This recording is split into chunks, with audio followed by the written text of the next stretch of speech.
देखिए, carboxylic acid की आज हम प्रिपरेशन स्टार्ट कर रहे हैं और जितनी भी इम्पोर्टेंट प्रिपरेशन है वो हम एक एक करके देंगे।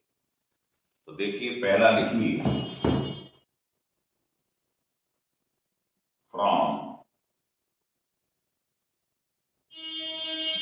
Alkyl benzene.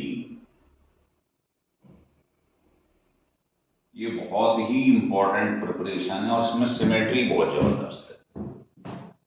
जैसे मान लीजिए आपके पास ये टॉलमीन है,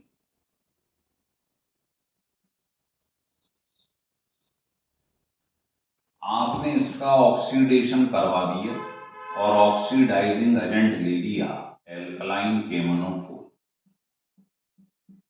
या इसको ऐसे लिख लो KMnO4 इन बेसिक मीडियम। जो भी यहां पर ग्रुप होगा एल्काइल ग्रुप, वो चेंज हो जाता है एसिड। ध्यान आ रहा है आपको? मतलब ये नहीं है कि बेंजीन के ऊपर एक कार्बन हो, बेंजीन के ऊपर दो कार्बन हो, तीन हो, चार हो, पांच हो, कितने भी हो, अगर आपने एल्कलाइन KMnO4 का रिएक्शन कराया तो ये सब रिमूव हो जाएंगे और रह जाता है सिर्फ। मान लो आपने यहां पर स्टाइलीन ले लिया, इसको कहते हैं स्टाइलीन। तो बस हाइड्रोकार्बन होना चाहिए, डबल हो ट्रिपल हो कोई लेना देना नहीं, और एल्कलाइन KMnO4 करा दीजिए स्ट्रॉन्ग ऑक्सीडाइजिंग एजेंट। सब डबल बॉन्ड ट्रिपल बॉन्ड सब रिमूव हो जाएंगे, बनता है बेंजोइक एसिड। मान लो आपने फिनाइल एसिटिलीन ले ली, फिनाइल एसिटिलीन, तो सबका काम ही। आपने यहां पर क्यूमीन ले लिया, आइसोप्रोपाइल बेंजीन, इसको कहते हैं क्यूमीन, इसका करा दिया एल्कलाइन KMnO4। सबका काम एक ही है कि बेंजीन के ऊपर जो हाइड्रोकार्बन होते हैं कितने भी एक पोजीशन पे सब कन्वर्ट हो जाते हैं। तो ये आपके लिए कन्वर्जन में भी बहुत इंपॉर्टेंट रहेगा। लिखिए फिर और इसे डिटेल में ले जाए।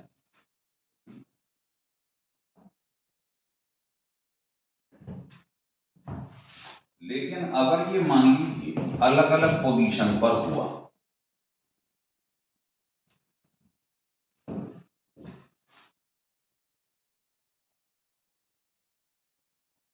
ये आपने दोनों एल्काइल ग्रुप अलग अलग पोजीशन पर ले लिए, तो जहां जहां पर ये होंगे उस पोजीशन पर एसिड बन जाए। तो ये बन गया थैलिक एसिड।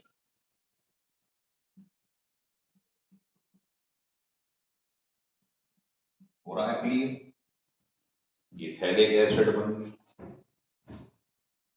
मान लो अगर आपने कहा साहब नहीं, ये दोनों आमने सामने है पैरा पोजीशन पर और यही रिएक्शन करा दिया, तो जिस जिस पोजीशन पर हाइड्रोकार्बन है वहां वहां आ जाएगा एसिड। और जब ये आमने सामने होती तो इसको टेरिथैलिक एसिड कहते हैं।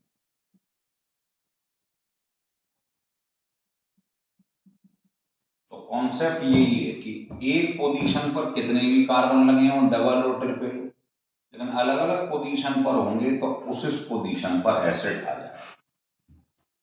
ठीक है, चलिए और देखें।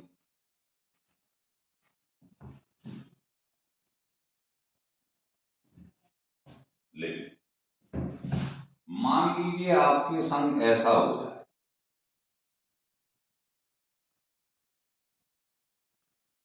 ऐसा, और आपने इसका रिएक्शन करवा दिया एल्कलाइन KMnO4, तो इसका काम क्या है कि जो बेंजीन रिंग है इसके बाद कार्बन है, इसको कहते हैं बेंजाइलिक।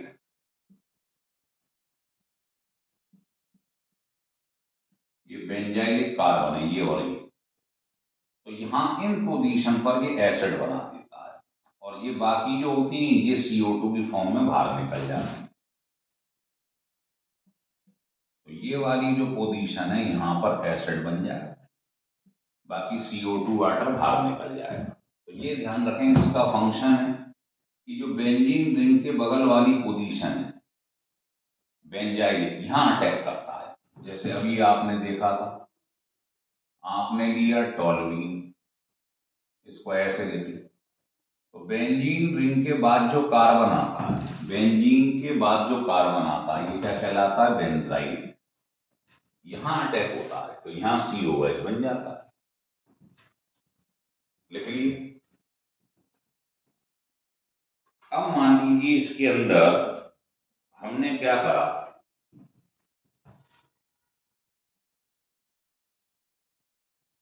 ये ग्रुप ले लिए, ऐसे दो बेंजीन रिंग ले ली और यहां पर कोई -I इफेक्ट वाला ग्रुप ले लिया। तो आप ये जानते हैं इस चीज को कि जो इसके ऊपर ग्रुप लगा हुआ है ये डीएक्टिवेटिंग ग्रुप है, -I -M इफेक्ट शो करता है, याद है। तो अगर आपने इसका करवा दिया एल्कलाइन KMnO4, तो देखो ये बेंजीन रिंग से इलेक्ट्रॉन खींच रहा है, डीएक्टिवेट कर रहा है, और ये कुछ नहीं कर रहा है, मतलब मान के चलो एक्टिवेट कर रहा है। तो ध्यान रखना ऑक्सीडेशन होता है एक्टिवेट वाली पोजीशन पर। तो इन पोजीशन पर ये जो बेंजाइल है, इन पोजीशन पर ऑक्सीडेशन होगा, बाकी ये एज इट इज रहेगा, यहां एसिड बन जाएगा।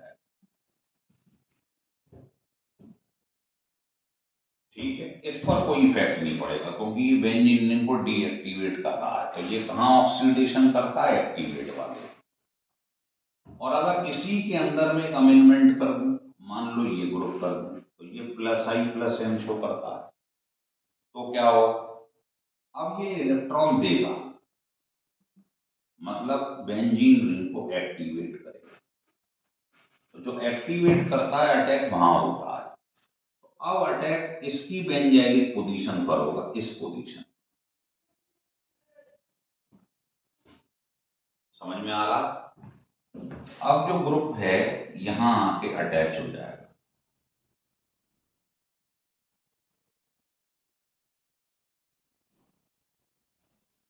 ये एज इट इज रहेगा, जैसा था वैसे रहेगा।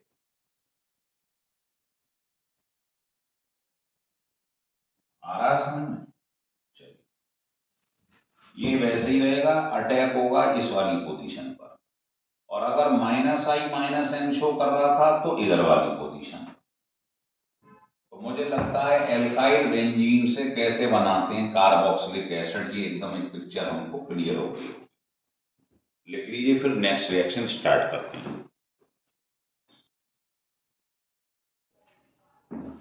अब आप दूसरा रिएक्शन देखिएगा इसका। तो जो सेकंड रिएक्शन है वो है एल्कोहल से एल्डिहाइड से इसे कैसे बनाएं। फ्रॉम एल्कोहल और एल्डिहाइड, इससे एसिड कैसे बनाया जाता है। तो आपको मालूम ही है मार्केट के अंदर कई सारे स्ट्रॉन्ग ऑक्सीडाइजिंग एजेंट मिलती, जैसे KMnO4 ले लिया आपने, है ना, एसिडिक मीडियम। पोटेशियम डाइक्रोमेट ले लिया, एसिडिक मीडियम। या कंसंट्रेटेड HNO3 ले लिया, या जॉन्स रिएजेंट ले लिया, या क्रोमिक एसिड ले लिया। यही है इसका मतलब, एसिड मिलाओगे यही बन जाएगा क्रोमिक एसिड। तो इन सब का एक ही काम है, अगर आपके पास एल्कोहल है या आपके पास एल्डिहाइड है, कुछ भी ले लो, अगर आपने ऑक्सीडेशन इनमें से कुछ भी ले लिया, ऑक्सीडाइजिंग एजेंट स्ट्रॉन्ग कुछ भी ले लो, तो सब इन्हें ऑक्सीडाइज कर देंगे, एडिशन हो जाएगा, ऑक्सीजन का एसिड बन जाएगा। ठीक है, जबकि आपको मालूम है जो माइल्ड होता है ऑक्सीडाइजिंग एजेंट, जैसे आपने सुना होगा MnO2 है, टॉलेंस रिएजेंट है, पहलिंग सॉल्यूशन है, ये क्या करते हैं, एक ही स्टेप चलाएंगे। जैसे एल्डिहाइड है और आपने टॉलेंस रिएजेंट ले लिए तो ऑक्सीडेशन हो जाए, एसिड बन जाए। या पहलिंग सॉल्यूशन ले लिया आपने तो क्या होगा, ऑक्सीडेशन हो जाए। ध्यान, तो ये माइल्ड है, ये एक ही स्टेप चलाती हैं, जबकि ये स्ट्रांग होती है, एक बार में ही एल्कोहल हो चाहे एल्डिहाइड हो सीधे एसिड बना देंगे, ऑक्सीडेशन। ना लिखिए, फिर इस पे क्वेश्चन बताते हैं आप।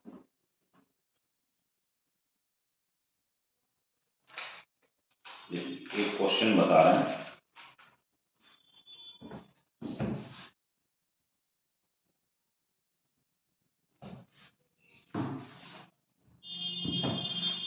क्वेश्चन ये है कि आपके पास ये एक एल्कोहल है, आपने इसका रिएक्शन जॉन्स रिएजेंट पे करवा दिया। अब देखो ये हर कोने में क्या लगा हुआ आपको मालूम नहीं, एज इट इज रहेगा। ये लिखा हुआ है CH2OH। तो क्या काम है इसका जरा बताइए, स्ट्रॉन्ग ऑक्सीडाइजिंग एजेंट का क्या कर देता है, ये इसका एल्कोहल का एसिड बना देता। तो बाकी सब जगह ऐसी रहेंगी, यहां पर इस पोजीशन पर एसिड बन जाएगा। जो CH2OH है उसकी जगह COH आ जाएगा, यहां पर COH, और ये जो पोजीशन थी ये एसिड, इस ग्रुप की जगह एसिड ग्रुप आ जाएगा। समझ में आ रहा है? जैसे एक क्वेश्चन इन्होंने ये दिया है,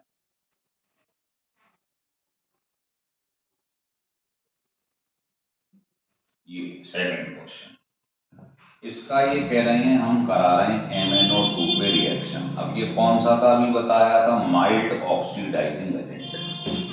तो यहां पर जो CH2 था, CH2OH, ये एक बार ही ऑक्सीडेशन कराएगा, HH निकल जाएगा और बन जाएगा एल्डिहाइड। फिर इसके बाद कह रहा है मैंने इसका रिएक्शन जिंक अमलगमेंट कंसंट्रेटेड HCl पे कराया और टॉलेंस रिएजेंट पे कराया। अब तुम्हें मालूम है ये रिएक्शन क्या है, क्लीमेंसेन रिएक्शन, ध्यान आ रहा? और ये क्या हो रहा है, पार्शियल ऑक्सीडेशन। तो एल्डिहाइड का क्लीमेंसेन होता है, तो आपको मालूम है एल्डिहाइड ग्रुप की जगह क्या आ जाता है, एल्काइल ग्रुप। तो ये टोल्यूइन बन गई, ध्यान है, क्लीमेंसेन। और टॉलेंस क्या करता है, पार्शियल ऑक्सीडेशन। तो एल्डिहाइड के ऑक्सीडेशन पे क्या बन जाएगा, एसिड। इस टाइप के क्वेश्चन छोटे छोटे बनते रहते हैं इसके ऊपर। तो हमारा मेन मोटो तो आपको ये बताना है, ये बताना है। हो रहा है क्लियर? चलिए लिख लीजिए।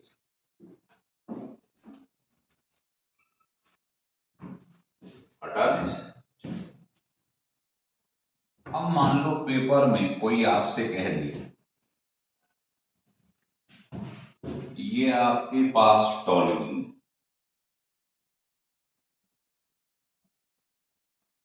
इसका आप रिएक्शन करवाइए NBS पे, N ब्रोमोसक्सीनिमाइड। तो आपको इसका रोल बताया था मैंने, कहाँ अटैक करता है, बेंजाइलिक पोजीशन। बेंजीन के ऊपर जो CH2 है यहां से सब्स्टिट्यूशन हो जाता है, ब्रोमीन लग जाता है।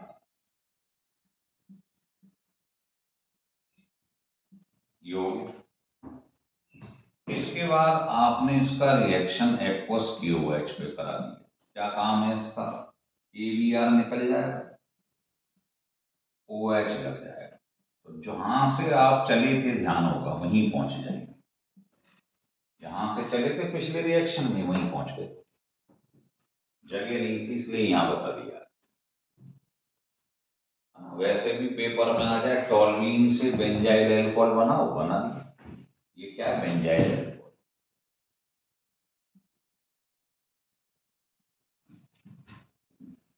तीसरा तरीका है फ्रॉम एल्काइल या एराइल, कुछ भी ले लो, साइनाइड।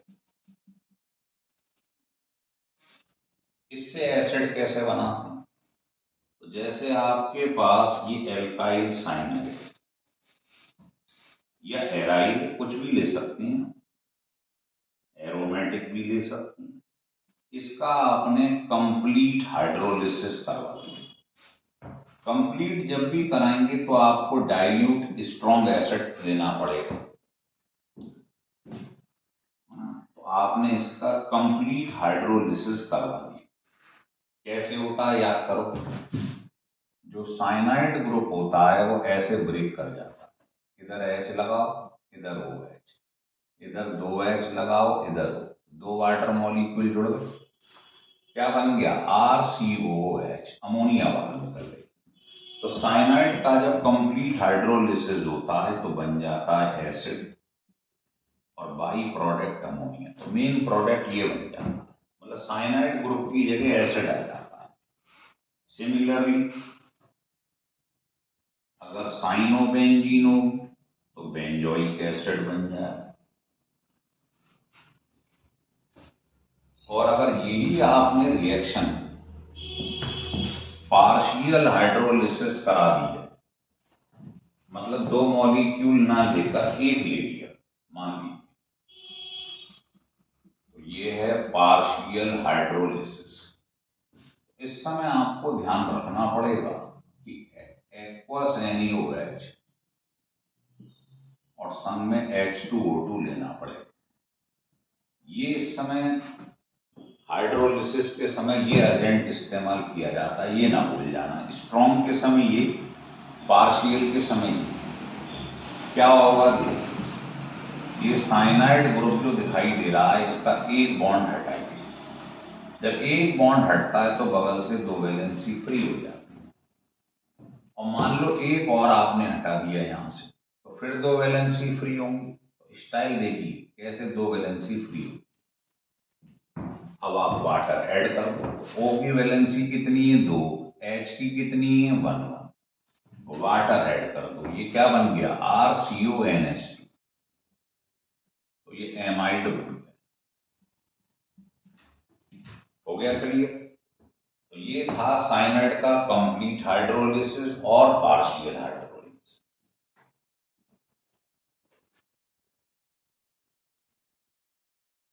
देखिए फोर्थ प्रिपरेशन। इस प्रिपरेशन में क्या, ये बहुत ही इंपॉर्टेंट है, किसी भी एसिड डेरिवेटिव से लिख लो फ्रॉम एसिड डेरिवेटिव।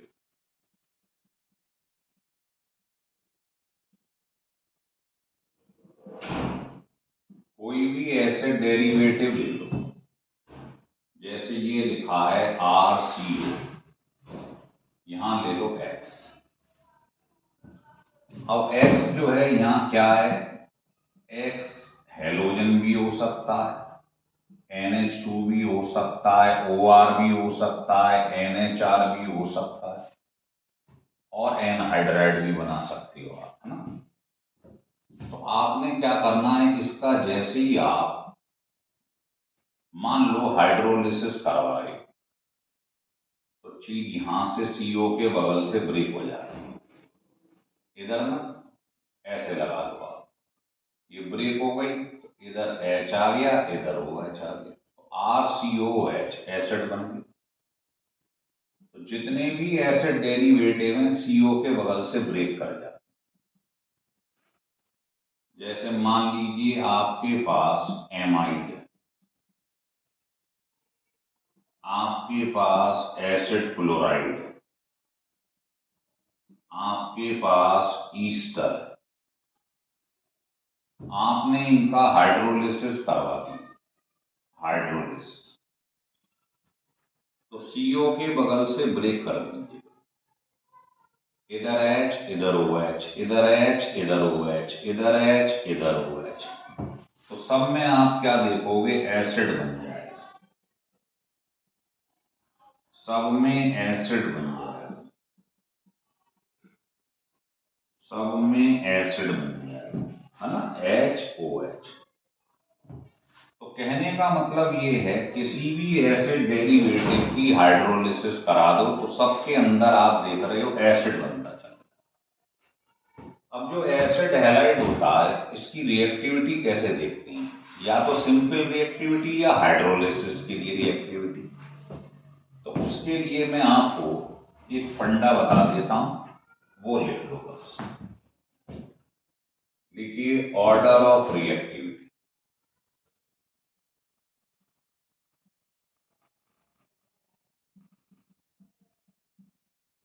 अगर आपको एसिड डेरिवेटिव की रिएक्टिविटी देनी तो याद कर लीजिए, ये ऐसे याद कर लो, कार आया इंजन आया, ऐसे याद कर लो। वो तो याद करने का तरीका कैसे भी करते हैं। इस C का मतलब है क्लोराइड, मतलब एसिड क्लोराइड, और ये लास्ट में जो A दिखाई दे रहा है इसका मतलब क्या है, ये है एमाइड। पहले जो आपको A दिखाई दे रहा है ये क्या है, एनहाइड्राइड, और E जो है ये है ईस्टर। तो याद कर लो, कार आया इंजन आया, तो इसका ऑर्डर ऑफ रिएक्टिविटी जो है एसिड डेरिवेटिव का वो ये हो जाएगा, पहले क्लोराइड, फिर एनहाइड्राइड, फिर ईस्टर। ये 2-3 बार पूछा गया है क्वेश्चन, इसलिए बता रहा हूं, एमाइड। असल में जो ऑर्डर ऑफ रिएक्टिविटी है ये एसिडिक करेक्टर के डायरेक्टली होता है और बेसिक करेक्टर के इनवर्सली होता है। एमाइड सबसे ज्यादा बेसिक होता है ना, इसमें एन आ रहा है, तो सबसे ज्यादा बेसिक है, इसका मतलब सबसे कम इसकी रिएक्टिविटी।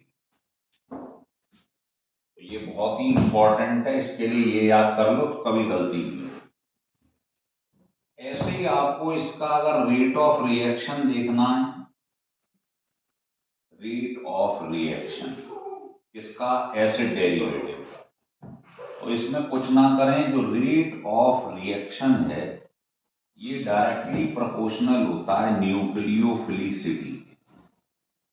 न्यूक्लियोफिलिसिटी मतलब -I-M इसके डायरेक्टली होता है, या इनवर्सली होता है +I और +M। अगर आपके संग कोई ग्रुप जोड़ दे, जैसे क्वेश्चन ले लीजिए, मान लीजिए क्वेश्चन ऐसे ले लिया,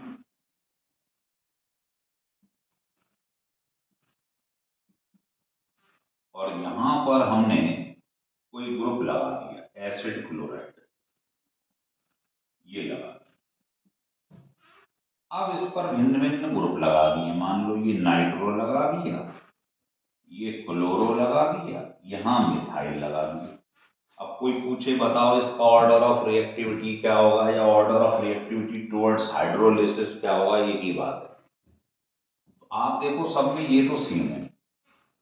अब फंडा ये रेट ऑफ रिएक्शन या रिएक्टिविटी जो है वो -M-I के डायरेक्टली है, तो ये क्या शो करता है, -I-, ये -I-M, और ये +I+M। तो आप मतलब समझ गए इसका क्या है। इसका मतलब ये है कि नाइट्रो और क्लोरो में कौन ज्यादा शो करता है, आपको ध्यान होगा नाइट्रो ग्रुप, तो जो ज्यादा -I शो करेगा उसका रेट ऑफ रिएक्शन ज्यादा होगा, ये ऑर्डर हो रहा है क्लियर।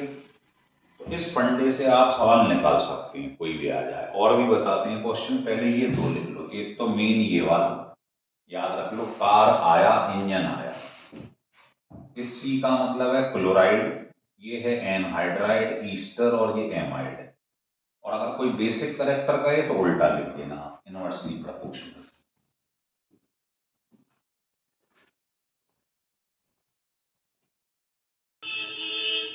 देखिए अब ये क्वेश्चन है हमारे पास में, इसी से मिलते जुलते हैं। ये पूछ रहा है हाइड्रोलिसिस ऑफ एसिड डेरिवेटिव। ये सब कौन है? ये ईस्टर है। तो आपसे पूछ रहा है इसमें किसकी हाइड्रोलिसिस जल्दी होगी, किसकी रिएक्टिविटी ज्यादा है। तो अभी फंडा बताया था मैंने कि जो रेट ऑफ रिएक्शन होता है ये माइनस आई और माइनस एम के डायरेक्टली प्रोपोर्शनल होता है। तो ये ग्रुप तो सब में सेम है। अब आप बताइए NO2Cl और ग्रुप एसिटाइल ग्रुप, इसमें कौन सबसे ज्यादा माइनस आई माइनस एम शो करता है? नाइट्रो। ये आंसर हो गया, इसकी रिएक्टिविटी सबसे ज्यादा है। ऐसे ही क्वेश्चन ये आ गया, ये भी एसिड डेरिवेटिव है ना, बेंजोइल क्लोराइड। अब इसमें भी देखो ये नाइट्रो, एल्डिहाइड और ये ग्रुप लगा हुआ है, वही फंडा लगेगा। रिएक्टिविटी टुवर्ड्स हाइड्रोलिसिस या रेट ऑफ रिएक्शन एक ही बात है। तो एसिड डेरिवेटिव का कोई भी सवाल आ जाए तो रिएक्टिविटी निकालनी हो या हाइड्रोलिसिस करवानी हो, तो आप देखो माइनस आई माइनस एम कौन ज्यादा शो कर रहा है। तो देखिए इसमें तो कोई ग्रुप नहीं, नाइट्रो एल्डिहाइड, ये इसमें कौन सबसे ज्यादा माइनस आई माइनस एम शो करता है? ये वाला। तो यही आपका आंसर है। इस टाइप के क्वेश्चन बहुत आ रहे हैं आजकल पेपर, लिख लीजिए।